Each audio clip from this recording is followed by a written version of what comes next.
Welcome everybody on our next Open Virtualization Pro webinar. So our today's special guest, it's Mikey Barat. Mikey, are you there with us? Yes, I am. Thank you, and thank you for having me here today, Pavel. I really appreciate the opportunity to be with you. Great. Mikey is, well, I need to use my notes. You're a global sales and strategic leader, managed cloud hosting, ISV, and a hybrid platforms at Oracle. So I'm really pleased to have you here as a new expert on the Open Virtualization Pro community. Like every webinar with our experts, we'll talk about some insight about what is good for the community here, and we decided to speak about here about the ransomware attacks alerts. So will be the major topic that we'll move to, and speak about it today. Mikey, why ransomware? It's not aligned to your existing actually role. So this is the first question to our community here. Yeah, so it's interesting. I got interested in ransomware when a customer a few years ago reached out and asked for help from Oracle and how they could maybe find extra security software to help with ransomware. And it was an interesting problem to solve. And I asked the question, like you, why is the problem? And when the customer told me, and it was in healthcare, what the issue was, I started to personally get worried that the situation with ransomware, particularly on healthcare, meant that I personally, or my family personally, could get affected if a hospital was or a healthcare facility was held to ransomware.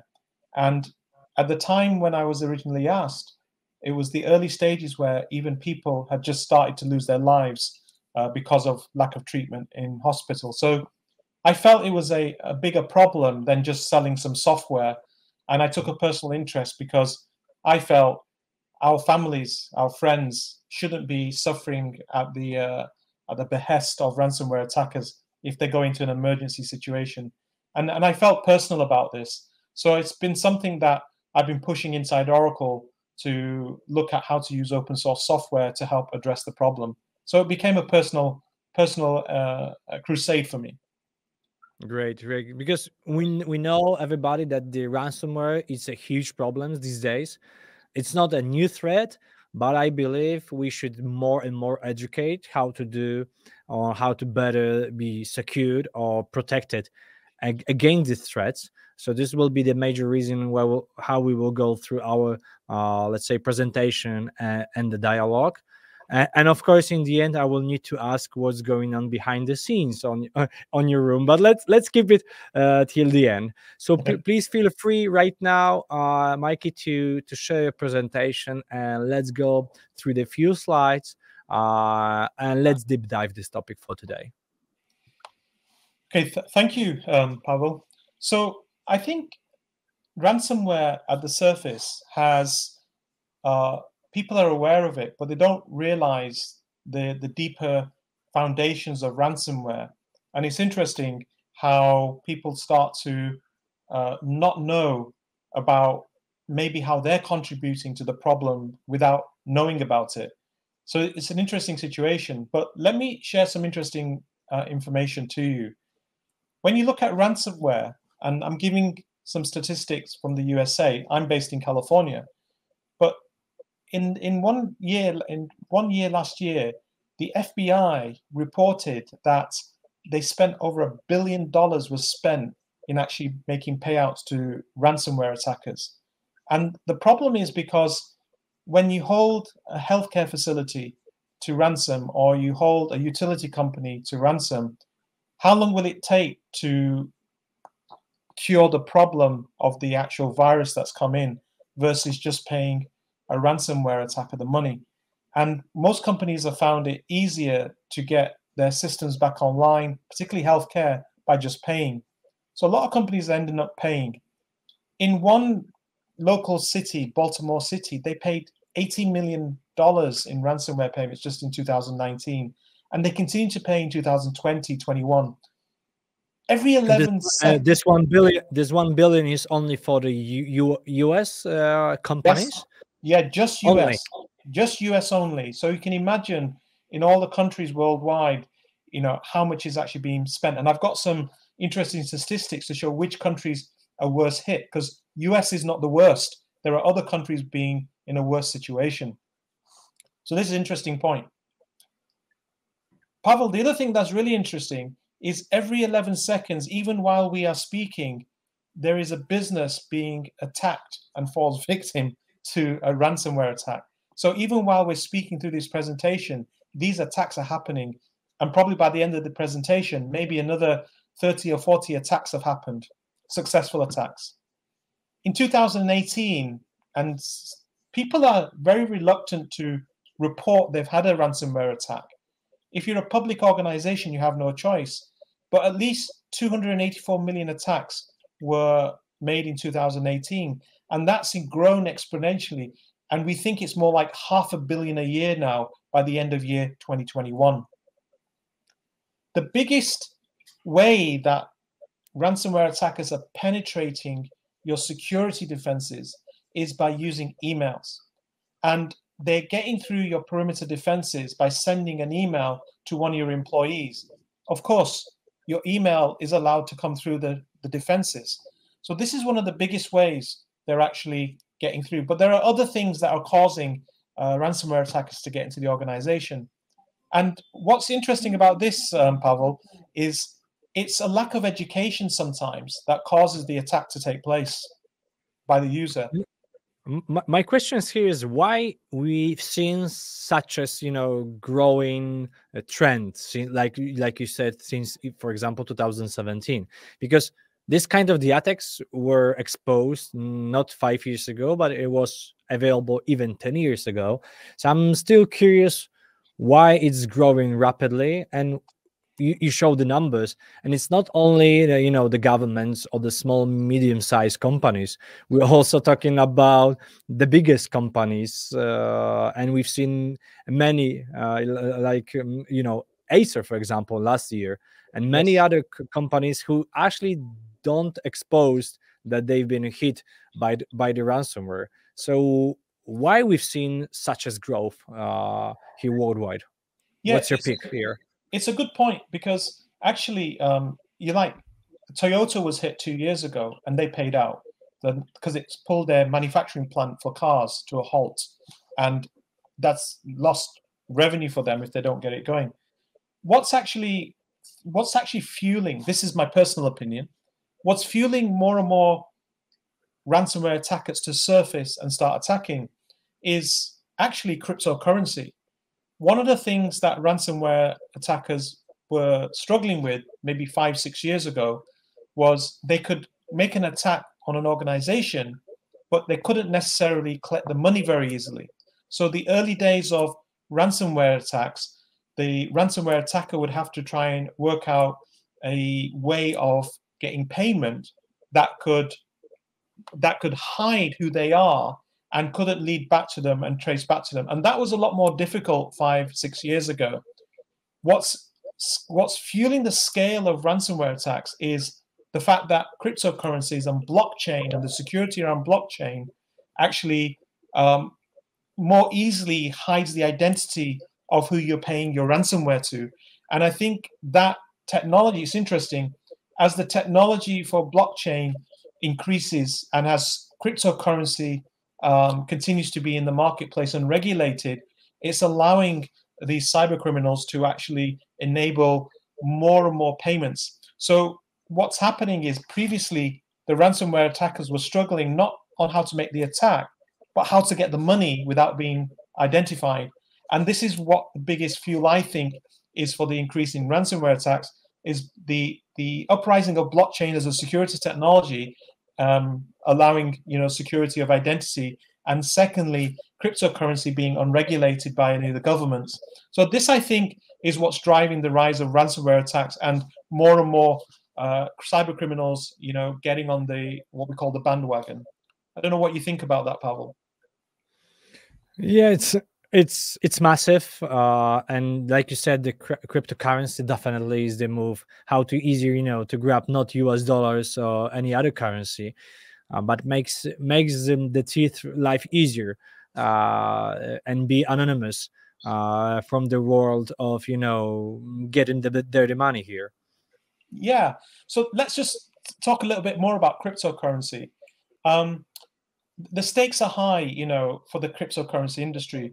Many people know that there's a lot of money being made, profits are made over cryptocurrency, and a lot of people, whether they're intentionally, using it for crime, or they're trying to move monies in a way to avoid taxes, and maybe legally, maybe not legally, but it's not being governed, and it's not being regulated. And this is one of the biggest problems. And one of the biggest issues about cryptocurrency is, at least, the US government doesn't know whether a token, which is the medium of a cryptocurrency, is actually subject to laws and regulations, because it's not actually money. So it's interesting that this is one of the problems they have. Like I said, blockchain also, because of the security, makes it difficult to track tokens. So certainly in the US government, they're thinking about, well, if they regulate this, then the problem they're going to face is that then they're responsible for the regulations being watertight. That means they have to then track currency. And if blockchain's at the heart of cryptocurrency and they struggle to track tokens, one of the things that governments are hesitating is starting regulation and then not being able to fulfill on the obligations to regulate because of the lack of tracking. It's actually opening up a whole wide spectrum of crime, not just cryptocurrency. Drug trafficking, money laundering. There's a whole bunch of crime being funded through the crypto because of the unregulated nature. And governments just don't know whether they should or should not regulate it, because the minute they regulate it, do they have to back up any losses? Do they become responsible? Do they become liable for lives lost? These are other social economic issues the government are thinking about to try and protect the government from further liabilities.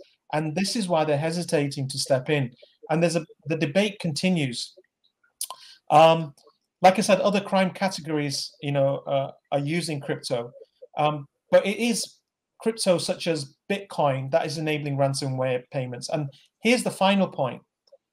Your innocent public investor who invests in stocks and shares and looks for investments is being asked and being approached by many, many organizations asking them to invest in cryptocurrency like stocks and shares, where they'll get a higher return, not knowing that your innocent investment is actually fueling the platform to continue to be as it is. And while governments still can't make a decision on whether they want to take this responsibility, it's a really big problem, and it's causing this social economic impact.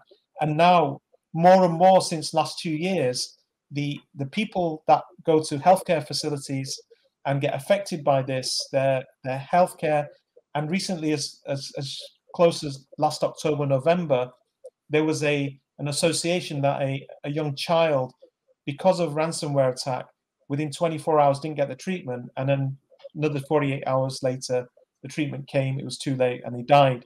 So more and more people are dying as a consequence of this, and it all comes back to, how do we stop fueling this platform? So this is an interesting thing about cryptocurrency, because people think it's the ransomware attacker, but it's the ability to fund the ransomware attacker, which is causing the fuel in the growth of ransomware attacks.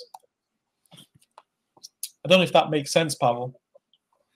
No, it's a little bit worried because you're showing everybody's focusing, how my data was accessed, or was disabled to access by the cryptography. Nobody's thinking what can be the outcome of this kind of the attack. When you're saying about the healthcare, it, I think, touches not only the business part but also the human health. So it even worries me more than before. So thank you that you touching not only the technology part but the consequences in the real life. Yeah, true. And I think people think it's a technology problem, but it's actually a social economic problem.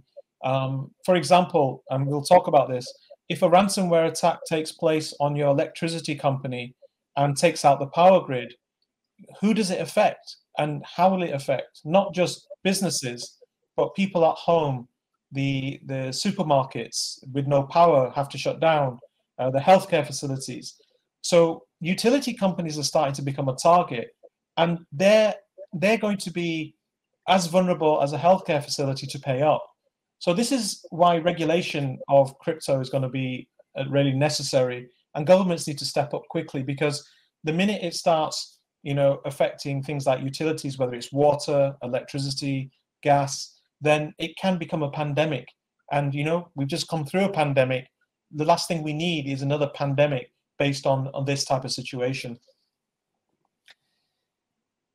I thought what I might do, Pavel, is just for some people, just briefly explain what is the major way of a ransomware attack and how they penetrate the actual defenses of an organization, and explain a little bit how open source software can help. Because until we get regulated by the governments, or till Bitcoin is regulated by the governments, and we can slow down ransomware attacks because payments could be more easily tracked, then I think you have to look at how do you protect yourself more. Now, it's interesting, the more ransomware attacks increase and the more ransomware attackers are successful, the more demand there is for technology. And it's fueling another economy around technology as well. And it's an unfortunate result of the actual impact of ransomware attacks, but it also drives an economy around security. So what is a ransomware attack? Basically, a ransomware attacker writes some virus code, encapsulates it in an email and sends it to a normal user. It's called a phishing email, who thinks it's a normal email from their own company or somebody they trust. And when they click on the button to open that email, what happens, they release the code from the email, which then goes and infects the systems and encrypts your data. And once your data is encrypted, practically the only way to unencrypt the data is to get the unencryption key from the ransomware attacker. Now, some companies today are trying to have backups so that if this happens, they can wipe the disk and reinstall from backups. But depending on how far the encryption proliferates in your organization, that could take hours, days, weeks to recover the business. Have you got that type of time to do that? So quite often it's lack of education in the actual user who opens up an email, because the email doesn't look like a foreign email. It looks like their own company or their own colleague. And these ransomware attackers, they research companies and look at how their emails are being produced, and they replicate them. So a doctor or a worker in a utility company receives an email, and the doctor thinks it's from another colleague or it's come from another healthcare facility, opens it, and the next minute their data is encrypted.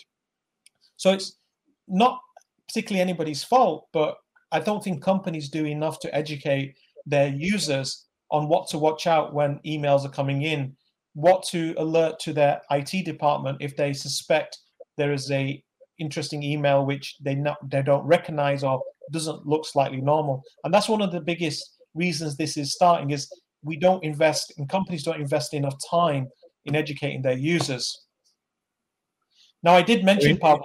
So simplified, if your boss sends you the email that twice a week that I would like to raise your monthly salary, it doesn't have to be a boss.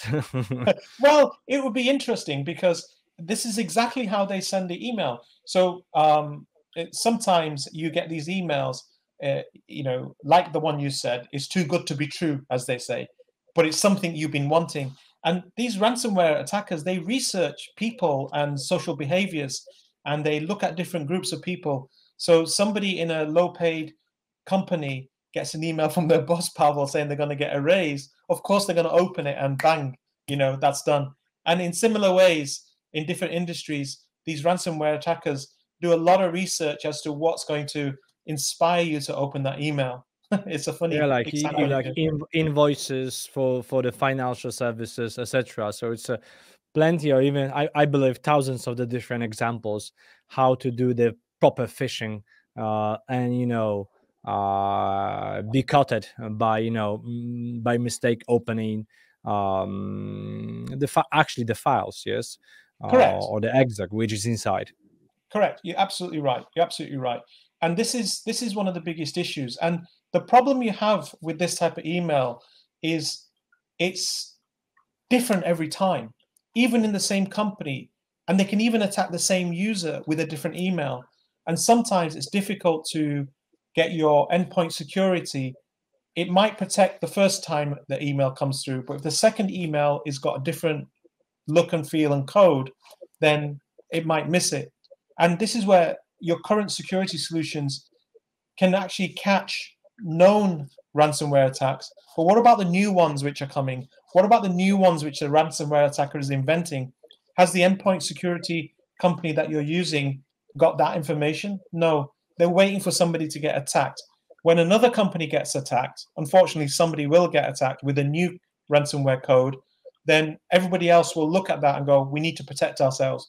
But it takes at least one company to get attacked before the endpoint security companies will find that code and actually find a fix for it. So it's interesting, how do you continue to protect yourself? Because even endpoint security is not enough, at least from the unknown attacks which are about to happen. And the interesting thing is, Pavel, you don't know if your company is being targeted. A ransomware attacker could spend up to 1 year planning to attack your company in a big way. And until it happens, you don't know if it's happening to you or it's going to happen to you. So this is interesting. So Pavel, I mentioned about the FBI talked about $1 billion being spent. But if you see, US is almost halfway down. There are other countries who are actually getting attacked way more than the US. US spends a lot of money on security, and so some of the other countries. But this gives you an example. US is sort of midpoint, and this is just a sample set of the countries which are being attacked and how much they're being attacked. So this is a bigger problem than the numbers I'm presenting today. Is quite large.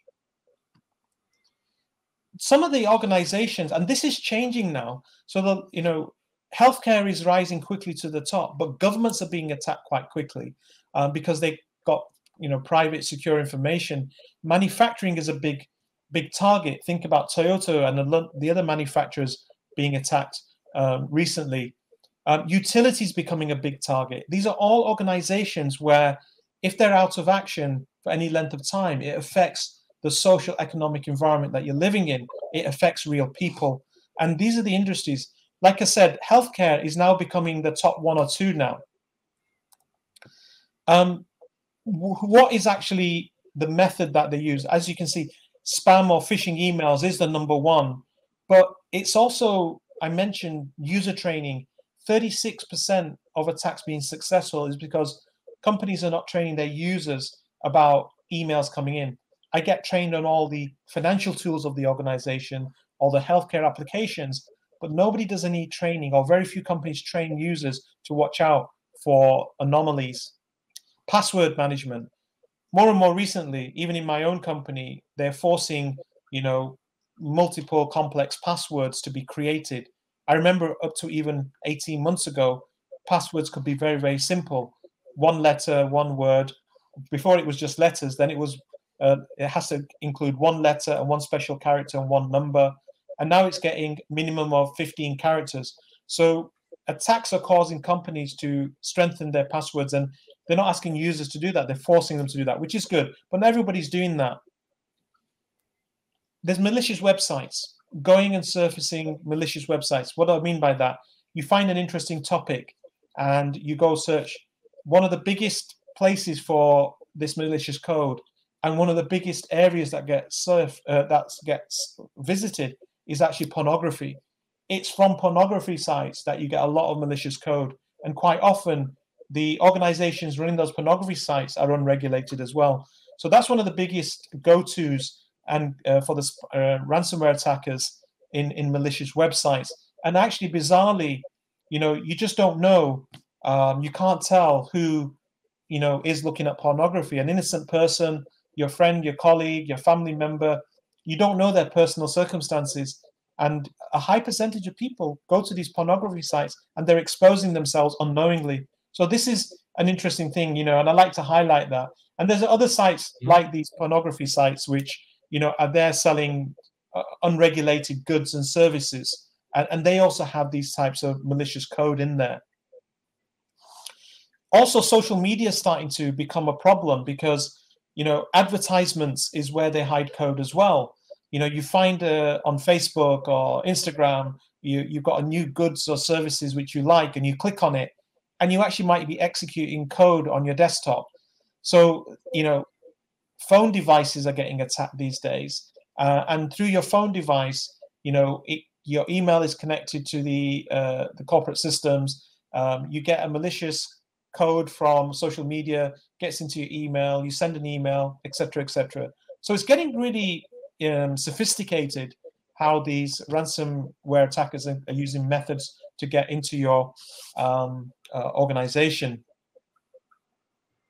What's interesting, Pavel, is that the most targeted system by ransomware attackers is Windows, then Mac OS, Android, and iOS.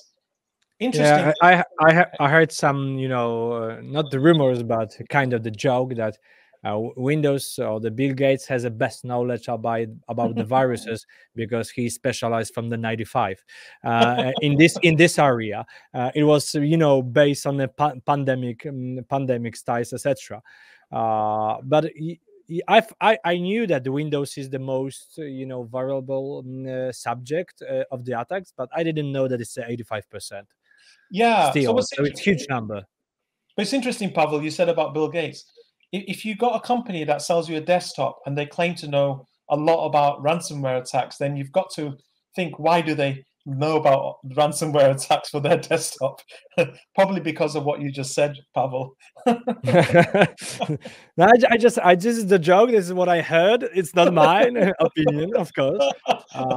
But even if you see, I'm using the Mac or the iOS, and it's not that I'm huge big Apple fan, but most of my developers also using the Linux. Yes, and to be honest, 3/3 of the problems I cannot say does not exist, but we know that the probability is much more less than typical Windows end user. Well, it's interesting you say that because the probability of a ransomware attack on Mac OS or Android or iOS is small for a very good reason. Let's see if I can. We'll get to that in a slide, and I'll come back to that. But the other thing, Pavel, is ransomware attackers are going after the SaaS applications. A lot of people are using Dropbox, Office 365, G Suite, Box, even Salesforce.com. Dropbox is now, of the SaaS applications, 64% attacks in terms of SaaS application are happening on Dropbox. This is, starting to go off the desktop, but it's connected to the desktop because what ransomware attackers are doing is breaking into your Dropbox account, sticking a file in there, and Dropbox automatically syncs to your desktop. And when it syncs that malicious file, it actually then opens up and you open it. It's not coming through the email. It's because your desktop has automatically synced with Dropbox. The file automatically appears on your desktop, and next minute, bang, it's got you. So these guys are getting sophisticated. They're breaking into these platforms, implanting that malicious code, and then that's actually coming into your desktop because there's the automatic sync function. And I used to have Dropbox. I've stopped, doing the automatic sync. I don't want Dropbox to automatically bring all the files down to my laptop. I want to choose and I want to see. So this is an interesting thing. And Dropbox Office 365 is bigger than just corporate world. It's personal desktop users, it's students, it's everybody. So it's interesting, this point. What do you think, Pavel? Yeah. We do in Microsoft 365, for example, data protection, and we've seen lots of scenarios when the typical OneDrive user is hit by the ransomware, and the synchronization and the shared folders given the possibility that the virus can spread, or the ransomware can spread into the whole organization in a minute or in a few hours. So this, from one side, this is a beauty of using the SaaS and the shared disk drive, but you can easily freeze the whole company, like thousands of people, from the productivity suite, based on this kind of the attacks. So definitely, but again, we're coming back to the education, and Yeah, education. exactly, and exactly. and I would like to come back to the OS version. So which where is the less probability of maybe use the same 365 suite, like I, for example, used to in my Yeah, company, yeah, but maybe the different type of the OS yeah, in the end. yeah, absolutely. So, the whole idea is, how do you continue to, be functional without having to make major changes? And we'll talk about that in a moment. But, per incident, just as another statistic, look at the growth rate. The ransomware attacker per incident demand has gone up. So in 2018, every ransomware attack was about average on $46,000. Today, it's more like $300,000 per attack.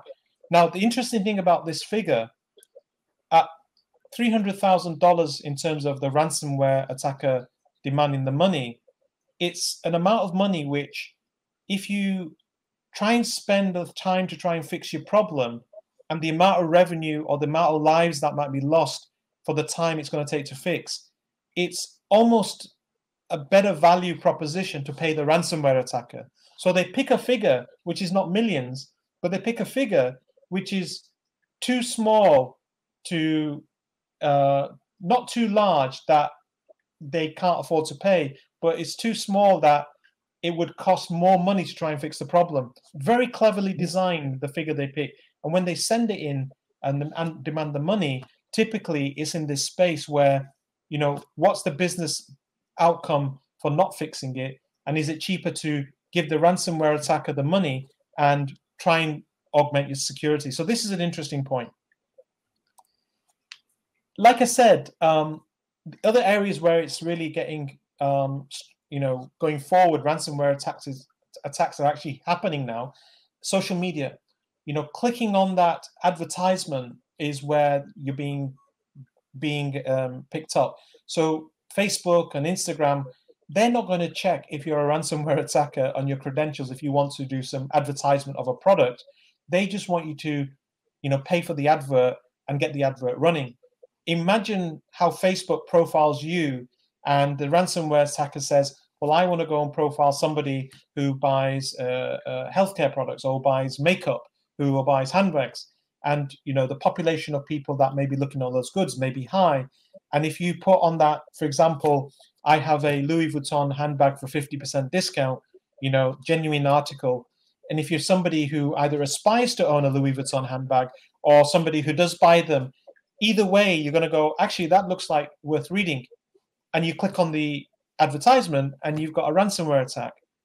IoT devices, they're using, they're trying to attack devices from, routers to fridges to TVs. Anything on the edge of the network is now being attacked because it's on the edge of the network, and quite often it's in a network environment which is insecure, maybe your home or somewhere else. And then the utility infrastructure. We talked about electricity and power and how they're going after that. So let's go ahead. Imagine the small future and a IoT. So if your food, for example, in the future will taste differently, for sure somebody been hacked or the ransomware. So change the flavor of the food. So we need to be careful here. But right now we have more than 50 billion IoT devices worldwide. Yeah. So I can imagine that, especially if we're talking about the smart homes, etc., it can touch our not only the business life but also the personal life. Like, we will not open your house because, and etc. So we can multiply the scenarios how this kind of the attacks can are and will be vulnerable, and unfortunately more expected in a near future because of the IoTs. Yeah, so I mean, in America, there was in terms of IoT devices, there were these video cams. I can't remember which company it was, but people were just hacking into video cameras inside people's houses, and they were talking to babies in a cot. So video cams in the baby's room, and to keep an eye on the baby. And next minute, somebody had hacked into a video cam and was talking to the baby. And there was a lot in the news about people hacking, Ring cameras and other camera manufacturers, and that caused, two-factor security to be implemented. It was in the news. Now think about that. That camera, wasn't connected to a file system, but somebody was able to hack that as an IoT device. You then get something like a fridge, which then communicates information or emails information to a central data center. You get a ransomware attacker that has a fridge which looks at the contents, or is going to. You get these fridges that scan all the contents and send you a list of all the food you got in your fridge. It sends an email or a file to a central data center in the cloud. You then access that from your phone, and as you open it, not only does it infect your phone, but it infects the data center. So it's interesting. Depending on which IoT devices, it could be quite catastrophic and affect you in a big, big way. So let's talk a lot about what people are doing to try and protect themselves against ransomware, Pavel, because there's a lot of technology out there, and it looks like, from what I'm seeing and sort of where my research, one of the things that is one of the best defenses for ransomware, or at least augments your current defenses, is how do you create an air gap between the internet and your most sensitive or your most valuable data. So how do you stop how do you create like a DMZ or a barrier where the ransomware attacker code can't go over that barrier and infect your internal systems? So if you look at Oracle, we have this technology called VirtualBox, and you'll see here on the screen here, what VirtualBox is it's actually a virtualization software. It's actually what we call a type 2 hypervisor, which means you don't install it straight on your computer or your server. It installs on top of your existing operating system. So you don't have to rebuild your laptop or your server or your computer. What VirtualBox does is segments off a part of your hard disk and makes it 256-bit encrypted. And in that encryption, you can actually then install that encrypted area. You can create what we call a virtual machine and install in this case, a healthcare application in that encrypted environment, which means it's totally separate from the local application on the desktop.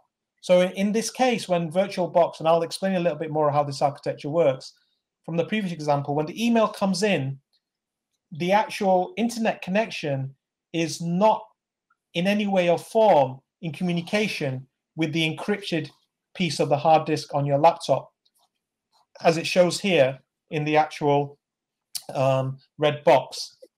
In this instance, when you implement VirtualBox like this to create a secure place to put your sensitive applications and data, and this time when you press and open the email, the interesting thing here is that the ransomware code cannot go and actually affect the sensitive information. So in the case of a doctor who may have opened this email, if he opens the email, the worst that can happen is the local laptop is affected, but the rest of the healthcare records are not impacted, because what VirtualBox does, it creates an air gap between the internal system and the external system. Now, a lot of companies are starting to create air gap solutions, not only on the desktop, but mainly in the network. How do you create an air gap in the network? But even air gaps in the network can be penetrated. This is a physical implementation which creates an air gap on the actual physical device. And this is a different way of doing an air gap. And you'll see in a moment, it's not very much implemented, which makes it an interesting proposition.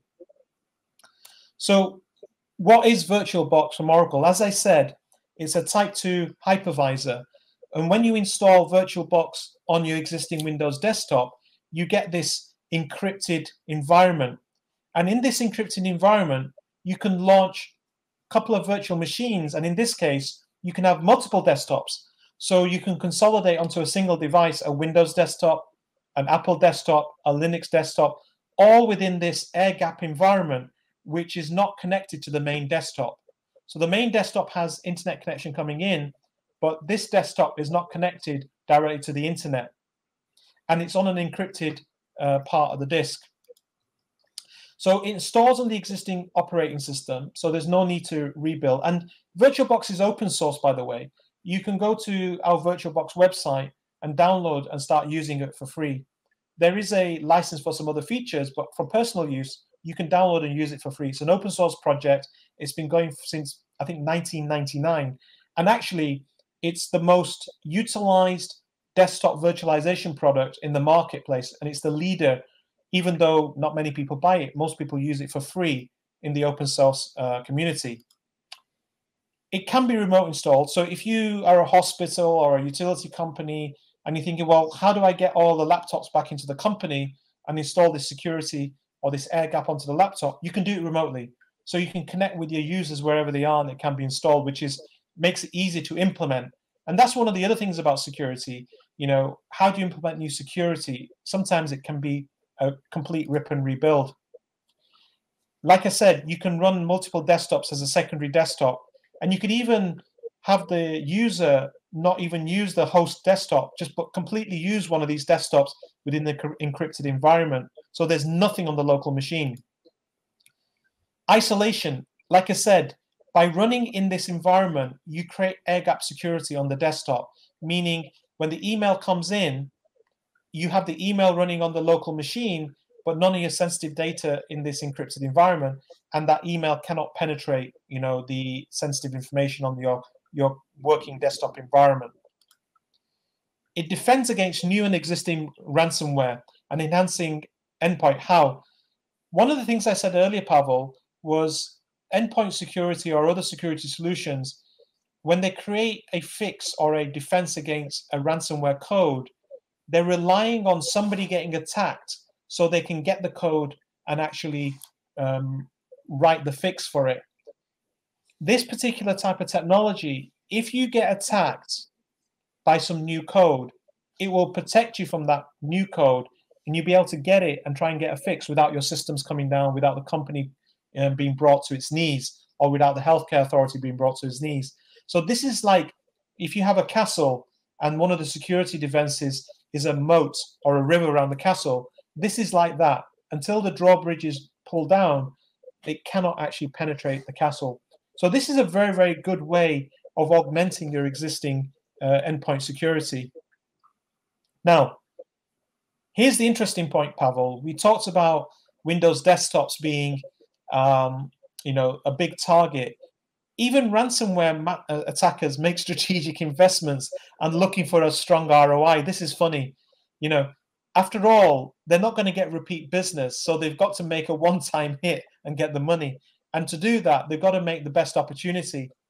So like every other technology company, a ransomware attacker must invest time, effort, money, writing code, and creating ways to penetrate your defenses. It could take them months, many, many months to write something. They need the quickest return on investment because they know the minute their code is released, the quicker they can get money back, the better, because very, very quickly that code will be fixed. So they can't afford to have a small window of opportunity. They've got to go to the widest opportunity, which is typically Windows, and get as many hits as possible before the code is locked down. Like you said, the largest addressable market for a ransomware attacker is Windows desktop users. So if you're using Windows as your host desktop, then because the ransomware attacker wants to release the code, get a company quickly before the security companies find a fix, they're always going to go after the biggest addressable market. And that's why Windows is the biggest target. They're investing in breaking through the top most common defense technologies. So not only are they going after Windows, but the top perimeter security companies are also targeted, because many companies are using those technologies. They're also targeting the top endpoint security companies as well. It's the same point, addressable market.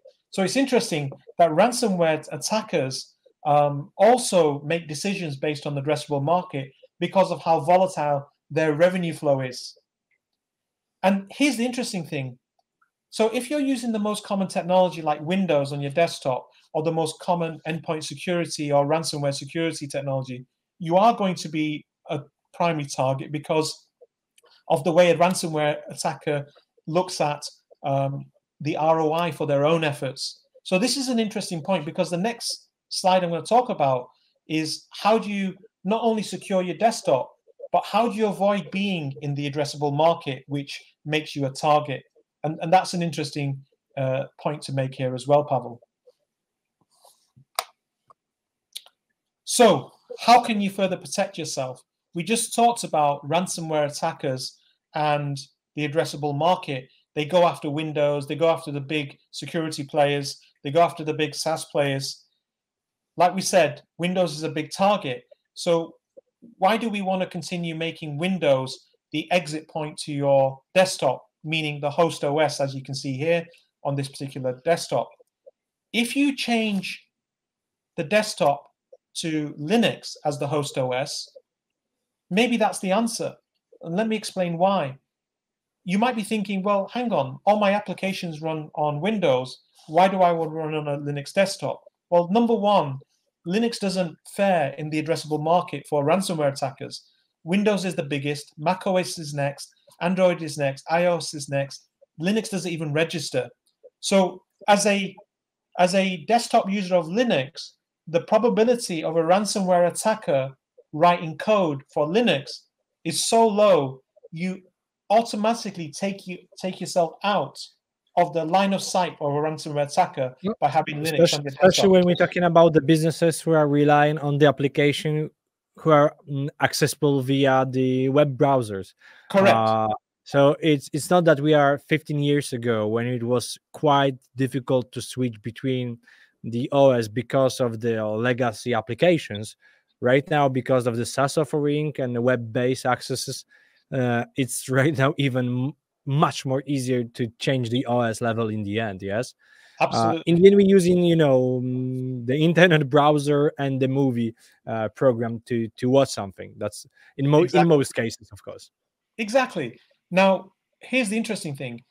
You might be able to change the OS on the desktop, but what about all the other applications? You're not going to change your corporate infrastructure very easily from Windows, for example. But here's where VirtualBox is really good. You can install VirtualBox on top of a Linux host OS, which means not only is your desktop now not a target and not in the addressable market for the ransomware attacker, you can now launch a 256-bit encrypted section of your laptop and run your Windows desktop inside your Linux. And this becomes interesting. So if in your corporate environment you've got client-server applications, we rely on Windows, this makes it a double air gap for you to run Windows in your environment safely. If you cannot take Windows out of your environment, implement something like this. This not only gives you an air gap, but it takes you out of line of sight as the addressable market for a ransomware attacker. And this is an interesting point for anybody who's thinking about this type of security. So, you come back to the point of this presentation. People don't think about open source as helping, with the problem. But it's amazing how you can take these two components, both Linux desktop and VirtualBox, which are both open source, and how it can provide one of the strongest methods of defense against ransomware attackers. And people don't even know. And they don't even look towards open source because they think they have to go to a company who gives them a closed source license, and paying a company will give them the strongest security. Not necessarily so. In fact, paying the top companies for the strongest security and using the top company for the most common desktop environment is actually making you a bigger target. And this is the interesting point here, Pavel. Great point. And to be honest, it's not so sophisticated to go in this scenario. And like you said, it gives you the double air gap functionality. So your recommendation is to think about more Linux-based OS, and then if you want to keep with the Windows, just virtualize it on the OS level by the Correct. VirtualBox here. Okay. Correct. So, and this is really it. And this sort of concludes my presentation because one, the problem is big, but two, we have a simple addressable solution which can provide some phenomenal security. And if you speak to most security companies, they're now saying the next level of security against ransomware is air gap security. And you'll see a lot of companies talking about air gap security. But what is true air gap security? This is certainly one example of true air gap security. If you get a company out there saying we provide air gap security, really try and understand how does that air gap give you the air gap. In this case, the strongest method is to go for the lowest addressable desktop environment, in this case Linux as your host, and run your Windows in an encrypted virtual environment. And it's quite bulletproof. Now, will this become a target for ransomware attackers in the future? Well, interesting. Linux is not a target, and nor is desktop virtualization a target, because there's not enough money or users in the world that could pay up for a ransomware attacker to go and invest time and effort to write the code for this. So in itself, because it's not in that addressable space, adds the actual security layer as the reason why you should use this technology. And that concludes my thoughts for today, Pavel. I want to say thank you for the opportunity to talk about this. Like I promised, the questions will be, to you all.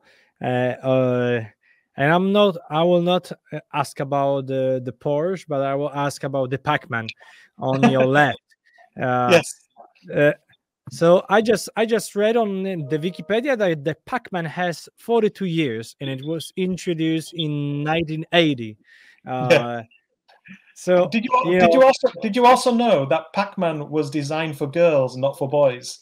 The original Pac-Man. Really? Yes. Oh, and then, but I do love this game. And 2 weeks ago, I was playing on a small, arcade, like, my friend got from the US the small game. This looks like this, and we start to play with my kid, and I promised him to my son to purchase one of those. Yeah. But I've seen you have it, and it was created by Namco. So for all of you who are also like the old games, definitely it's worth to see what the Mikey has there. What is the second game? That's an Atari console. So that's actually so the same company, Arcade 1UP, have recreated all the games. So on the left, there's actually 12 of the most famous Atari games from the 1980s. And on the right is a Pac-Man. And they do a reproduction games machine. And it's amazing because, when I got these games, I was so excited. I remembered the 1980s when I used to play these games. And then when I started playing them, I then realized how frustrating they were to play. And I've not played them since. So great. So yeah, I need to think about one of those in my company. So I will straight away after our call looking for some of those. So Mikey, we are exactly 1 hour when we started our conversation. So I would like to thank you for your time. And now it's time for playing in our games. So going back to our typical use cases. So conclusion. Think about ransomware as a huge problem.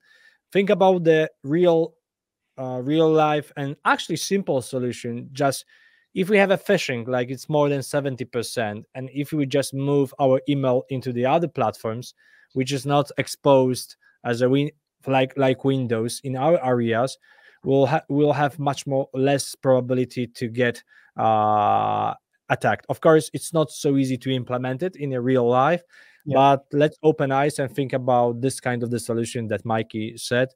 And thank you to mention the VirtualBox. So like you said, we just need to go to the virtualbox.org. You can download it for free. It's an open source project, so there is a community way how to join them. it's still invested and contributed by Oracle team. Yep. But like you said, we can start for open source way without the supporting. But it's also a commercial, I guess, way to purchases. Yeah, so commercial is a choice. There's no obligation to buy a license. In fact, we have many thousands, multiple thousands of downloads a day for free. I can't give you the exact numbers; it's confidential. But if you look at the VDI report on usage, it's always the leading quadrant, and it's the most used, and it's the most contributed towards as well. And we have a dedicated team at Oracle for developing security and features and benefits on VirtualBox. And the team has been with us since the inception of VirtualBox back in 1999.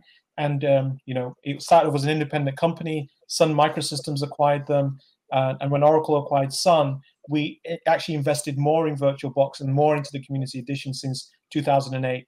So we continue to drive VirtualBox. And why you should be confident about VirtualBox? We have many customers using VirtualBox as a security implementation, and it's many, many millions of dollars. We have many, many commercial customers. So we're invested in looking after the paying customers, which then in turn fuels our investment for the community. So there's no danger that VirtualBox will go away. So please go ahead and download the free version and see how it works for you. So thank you again. So be like Mikey, be like Pac-Man. So eat and use your own data. Do not get caught by the external threats, like in a Pac-Man game. So play always with play nice, but win. This is one of the latest books that I read about the Michael Dell, for example.